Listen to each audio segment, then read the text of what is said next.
What's up? What's up, YouTube? Hold up, wait a minute. Hey, y'all my guinea pigs. How y'all doing? What is up, YouTube? Check this out, man. I'm going back to the Philippines, man. I just got my ticket. I'm going back to the Philippines. I'm gonna be there for a month. So we're gonna be doing our reactions and stuff from the Philippines, baby. I am very disappointed in this joint right here, man. But Criminal Lawyer reacts, breaks down possible Diddy jury misconduct. Yeah. So we're gonna break this down. I think they're gonna try to retry something or do something. I don't know, man. But anyway, I got some new bass guitar strings. The first guitars, I gotta take them back. I do that tomorrow. It's a 5-string bass guitar. I went and looked and made sure I clicked on, because you know Uncle Mike could click on the wrong thing. I clicked on 5-string, and then the package just says 5-string, but they only gave me 4 strings. Come on, cousin. Can't we just get stuff right? Everybody should take more pride in their job, man, like Uncle Mike does. Anyway, y'all hit that subscribe button, hit that bell. After this little intro, let's see if this thing sounds good or not. Y'all let me know what y'all think. Here we go. Watch this, y'all. What is up, YouTube? How y'all doing? Hit it. The music. Recording that word. Gotta have the levels right. Came to our channel. Since you came. Thank you. Thank y'all. Hey, let me know where y'all from. Put it in the comments below to let me know. Cause you're coming to our channel to see what we do. Sound good, alright? Let's know where you're from. Cause you're coming to our channel. We do this for you. Sound funky. Let's know where you're from. Just subscribe to our channel and party with us. Sound good. Let us know where you're from.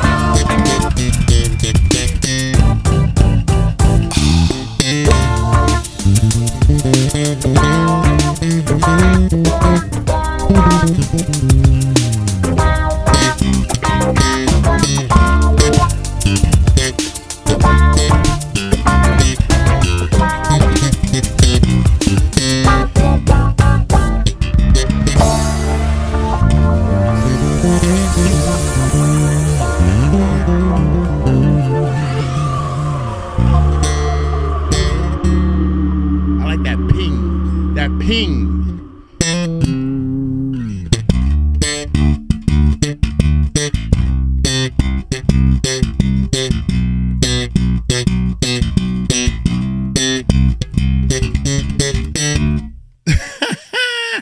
Just in case y'all thought Uncle Mike ain't had no real talent, man.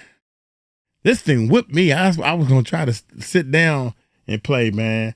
But yeah, most definitely, man. I'm going back to the Philippines. The tickets was not that bad. And guess what? I'm taking y'all with me, man. I'm gonna record everything. Me getting on the plane and all that type of stuff. And show footage and everything. I'm hoping to God to have a safe trip, man. That's always in the back of everybody's mind. You know, the only thing you want is that plane to get there and land. Whew, Lord have mercy. So, hey, let's see what my man Criminal Lawyer reacts, breakdown possible Diddy jury misconduct. Y'all hit that subscribe button, hit that bell. Let's check it out. It's uncomfortable. I don't know why I'm talking about this. Bruce Rivers, he's the criminal lawyer. Bruce Rivers, he's the criminal lawyer. Bruce Rivers, he's the criminal lawyer. And what he do? And it's gonna react to all the self-snitching. Hi, this is Bruce Rivers. Welcome to another fun-filled episode of Do I Like Baby Oil or Do I Like Baby Oil? No, it's Criminal Lawyer Reacts. Sorry, I just got sidetracked there. No, we're reacting to a little bit of a juror misconduct kind of issue with Diddy. But before we get to that, this is brought to you by Grandma. Yes, AskALawyer.com. AskALawyer.com is a very effective way to get legal advice. For $49, you log onto their website and you talk to a living, breathing human being, lawyer, and they can give you legal advice on any kind of problem that you might be having. Like, let's say your grandma living in your grandson's basement and he's not treating you properly, or you don't think he is. Well, you can call the lawyer and get, for $49, get advice on how to get your grandson to treat you better. Or maybe if you've got a issue with a vehicle you sold, or maybe you've got an issue with somebody you want to sue on a contract, or whatever you need, go to askalawyer.com. These are quality folks, because guess what? They're the same folks that brought you eForm and eSign, and they're long-standing sponsors of CLR. So please go to askalawyer.com. And if you're doing your own legal research, they have AI trained on all the 50 states. So ask things. So we're going to watch this video real quick. I'll react to some of the things he's saying, and then we're going to do a deep dive on what this all means. Matthew Russell Lee, Inner City Press, here at the Southern District of New York Courthouse. Today, Thursday, July 10th, 2025. Now, believe it or not, there is yet more news on the U.S. versus Sean Combs front. Why is he walking? Why doesn't he have a little office or something? Yesterday, Judge 𝗟𝗓𝗡𝗞𝗦 docketed an order to both sides to provide him with, not argument, but a list of cases in which defendants have been convicted under the Mann Act without prior convictions, basically wanting to know what the precedents are. So there's a section called 3553A, 18 USC 3553A, and it lays out a list of factors that the judge should take into consideration when determining a sentence. And one of those is disparity in sentencing. The Mann Act is not really considered a really high-level conviction, right? Mm-hmm. Everybody says, a possible 10-year conviction or 10-year prison sentence. Bullshit. He ain't going to get 10 years. That's but I know if you that. look at where he's at, it's you know, it could be anywhere from in the 50s, and we looked at it, and depending upon how the judge fashions the guideline calculation with all the factors set in, it could be a significant sentence, but it's not going to be 10 years. And It's not going to be consecutive, I don't think. So the judge wants to say, how have we treated these in the past? The government is going to be arguing that relevant conduct should come in, and the defense is going to be saying no. Relevant conduct is all the other shit that he was acquitted of. You know, the torturing of Cassie, and Cassie's part of this because who were the prostitutes for? They were for her, so he could watch her. Who wants to watch another man fuck his wife? Honestly, or girlfriend?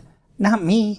That's what I'm trying to figure out. I didn't even know, dude. I didn't know anything like this exists. I got a buddy of mine who's telling me that he's into that type of stuff. Where he's the one going over. They hire me to go bang out their wife, and I'm looking at him like, I don't even want to hear this, bruh. I don't want to hear this. In fact, lose my number since you said that. So when he called, most time I don't answer. God who damn, who were the prostitutes for? They were for her, so he could watch her. Who wants to watch another man fuck his wife? Honestly, or girlfriend? Not me. I just think you got to fucking screw loose when you do that, especially if you have 1,000 bottles of baby oil. And citing a Supreme Court recent decision about acquitted conduct not coming in. Now the question is some of this conduct not actually acquitted, but simply out there and in the ether? We'll find out as it moves along. Now, ironically, yesterday we went to cover a civil case not against Sean Combs, of which there are many of which are being pushed back, but we'll have more on that anon. But against L.A. Reid. Yes, L.A. Reid. Drew Dixon sued him in 2023 here in the SDNY. And he's changed lawyers a couple of times. And yesterday, his new defense, or current defense lawyer, who's trying to get released from the case, came to court in front of Judge Vargas, who also has the Drake versus UMG case. So she kind of has something kind of a music portfolio of cases. And L.A. Reid's lawyer said he's not paying. In fact, he changed his phone number and they were unable to speak to their client, L.A. Reid. That's fucking frustrating. When you take on a criminal case, you get your dough up front. Why do you get your dough up front? Because guess what? If you don't pay your lawyer, he can't withdraw from your case. That's a bad business deal on his decision. The juror notes from 25 won't follow instructions to no verdict on RICO to we have the verdicts. But if you remember, the first day, within like minutes, the court came back, or the jury came back with a question and asked the judge, and told the judge one of the jurors isn't following instructions. Then they go on to deliberate for some time, and they had a couple different questions. But one of the questions was, we can't come to a verdict on RICO. So the judge said, well, think about it overnight, come back and deliberate in the morning. Well, right away in the morning, then they had a verdict. So what's the issue? The issue is whether or not there is a juror that was not following the instructions. So let's take a look at the Diddy verdict post, or the Diddy docket post. So alternate juror number 6, UN employee George, who lied about not knowing he was an alternate, also says that the jury didn't follow instructions. Is he lying about the jury not following instructions, or could this be a contributing factor to the verdicts? You know, here's the thing. They don't know that the jurors don't know that they're the alternate. Okay, they don't know until the judge says, okay, now they're going to go back and deliberate. Juror number 25, you are the alternate. You will not be going back, but stay where you are because I want to talk to you after this. That's what they say every time. And how is the alternate selected? It is the last juror picked. So when you do jury selection, the last juror to be questioned and then selected as a juror is the one who is the alternate, or last however many. You know, once they get to 12, they have 2 alternates. The last 2 are picked are the alternate. Now here's the verdict form: racketeering conspiracy, not guilty. I mean, that's a good verdict for him. Count 2, sex trafficking of 𝗗𝗢𝗡𝗞𝗦, not guilty. So they must have bought the consent argument. And the Mann Act, transportation, 𝗗𝗢𝗡𝗞𝗦, guilty. Sex trafficking of Jane, not guilty. And then you have the other Mann Act related to Jane, and that was guilty. So the big question, and somebody had already written this, but so the big question is, if the alternate jurors were talking to the jurors who are sitting, well, they're all going to talk. You know, it's whether they start a deliberation or start forming an opinion before they get the case. That's really the issue. And so it's whether or not it would trigger a Rule 33 motion. Well, they're gonna file a Rule 33 motion anyway, because they're gonna want to see if they can get rid of those 2 counts. In fact, I'd be shocked if they didn't already file that. So a Rule 33 motion is a motion for a new trial, and they got to file that within 14 days of the verdict. So that's going to get filed. Here's the long and short of it. You know, and they're going to have to question these jurors individually. If they didn't follow the judge's instructions, first of all, you can't go back and do anything about the acquittals. That's hard and fast. It's not appealable by the government. It's not appealable by the judge. The judge can't overturn an acquittal. That is sacrosanct. It is done over. He can't be tried again for those counts, no matter what. No matter what. But the judge could overturn the two verdicts of guilty. That would be reviewable. So after a verdict comes back, if the judge overturns a verdict, notwithstanding the jury's verdict, then that can be appealed by the government. They're going to make a motion for a new trial. They're going to make as much stink as they possibly can about the jurors who were not following the instructions. I mean, they have a note saying juror 25 was not following the instructions. So what does that mean? I don't know what it means, honestly. It's to what degree, you know, somebody's not following. If all of a sudden, you know, you just took a shit while everybody was deliberating, you know, and you just weren't there for that part of the deliberation, well, that's not really significant, right? But if while the case is going on, you're forming opinions and trying to make other people form their opinions, and you aren't doing what the judge said you're supposed to do, you're supposed to keep an open mind, and, you know, you're trying to sway the jury your way because of whatever reason, well, that would be juror misconduct, and that would be grounds for a new trial. You think they would try this again? I doubt it. So to put a little more teeth into what we're talking about, let's take a look at the clip of the interview with the juror. You saw some very graphic images, videos. You heard very sexual and graphic details. What was that like, hearing that? And how did it impact how you viewed the case? No, they were very graphic, and but I think overall, you know, we were looking at it from like one side, and it was definitely riveting and eye opening.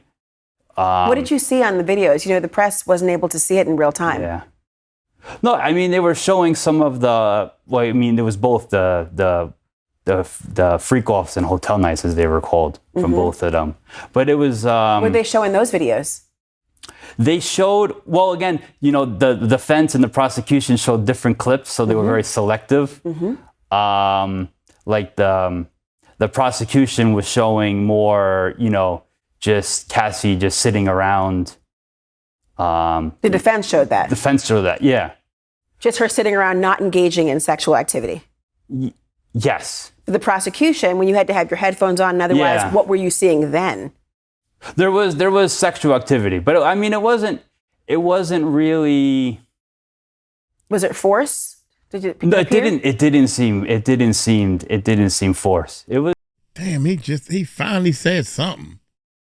It didn't seem force. Okay, was it seem force? It didn't seem force. We finally got some information out this dude. He ain't said nothing the whole time. It was actually like pretty tame. Really? Yeah. Did she? It was just a lot of rubbing oil and stuff on there. This guy's uncomfortable. I don't want to talk about this. You know, when it comes to sex, you know, we have a lot of sexual images. You know, sex sells beer, sex sells cars, sex sells tanning lotion, sex sells everything. And we got porn all over the place. But guess what? When it comes time to talk about sex, we're pretty damn fucking uncomfortable about it. You know, I mean, the other thing that he said during that interview was that he took it in stride. You know, basically, he didn't say that, but I mean, he essentially did. And he says it was pretty tame. And it didn't have the impact that one would think. You know, we were led to believe, you know, we didn't see any of the tapes, you know, or the recordings. So, but we were led to believe that these are beatings, that there's all kinds of shit going on, you know, that non-consensual people are screaming. And from what he's describing, and you put those along with the text messages that Cassie was sending, you know, that I can't wait for the freak off, I can't wait for this or that. You know, I mean, whatever, you know. So and there's more to that than what's just right here. But the defense is now going to try and see if they can poke holes in this verdict. They're going to do that by two ways. One, saying that there wasn't enough evidence to convict him. And number two, that the jury was tainted. And if the jury is tainted, we have to have a new trial. And so that's when the motion for a new trial.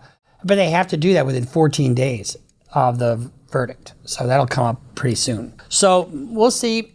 And then they've asked for an expedited sentencing hearing. So that'll be coming up. I think they have a date in October, but they're asking for an expedited sentencing hearing. And the judge wants an array of cases showing how these cases have been sentenced in the past. In other words, with this 3553A factors, I don't want a disparity in sentencing, you know, just because he's Sean Diddy Combs. But I am going to take into account relevant conduct, the violent conduct, the pervasive nature of all this shit. I mean, this isn't your average Mann Act case. Your average Mann Act case is where you get a prostitute that comes in over state lines and it's, you know, usually consenting adults, but it's still illegal. And a one-time offender is not going to go to prison over something like that. However, this has got a lot more yuck factor to it, wouldn't you think? And so the next step for Diddy is file a new motion for a new trial, interview these jurors, get your Rule 33 motion done. They also have to get a motion or a memo to the judge on sentencing disparity, how these cases have been sentenced in the past. And then they have to meet with probation, do a pre-sentence report. They have to file a sentencing memorandum, this is what we think should happen if you don't give him a new trial. We think he should be released immediately, and this is why. And the government will say he should get 56 to 87 months or whatever, 56 to 78 months, whatever they think is the appropriate sentence. We'll keep following this. Make sure you subscribe. Follow us on Instagram. Follow us on Twitter. Sign up for Patreon. I have all these things for you to do. How do you have any time to do anything else? Honestly, Honestly, make sure you have your wine at the ready. Make sure you have your popcorn at the ready for the next episode. And go to CLRBruceRivers.com for all your merch needs. Get some hoodies and hats and all the goodies. And we'll see you next time here on Criminal Lawyer React. Bruce Rivers just broke down your case. I think the judge is fed up with all this. He ready to just make his decision. I don't think he gonna get 10 years. That is out of the question. I don't think it's too much gray area in this United States, in this world. Oh my gracious. It's like keeping everybody on their toes in the excitement. Dude, the man was found guilty on 2 charges. It should be boom and boom, and this is what he got to do. Not somebody else making this decision. Puffy is in jail as we speak. Actually going through he taking classes and courses or whatever you want to call it, so he can get up there and say, Yana, I'm taking this class. I'm getting better. All this bull. For the last 30 years, you wasn't taking no classes, even though they did go through rehab to go back to doing drugs. It's hard, man. It's hard to change your life. You got to want a change in your life for something to happen. And I think Diddy just want to get out. I'm pretty sure he want to see his kids. That's a given. Golly Moses, man. So, look here. I'm going to go ahead and get on out of here. I was going to play the kids song. The album is dropping August the 1st. So I will be in the Philippines when the album drops. So I'm going to get everybody in the Philippines to push the album. I have some ideas for shooting a video. So I'm going to shoot a video and stuff and try to shoot a video while I'm in the Philippines and stuff. Yeah. Look here, I'm gonna get on up out of here. Y'all take it light, take it slow. Tell them Uncle Mike told you so. Peace out.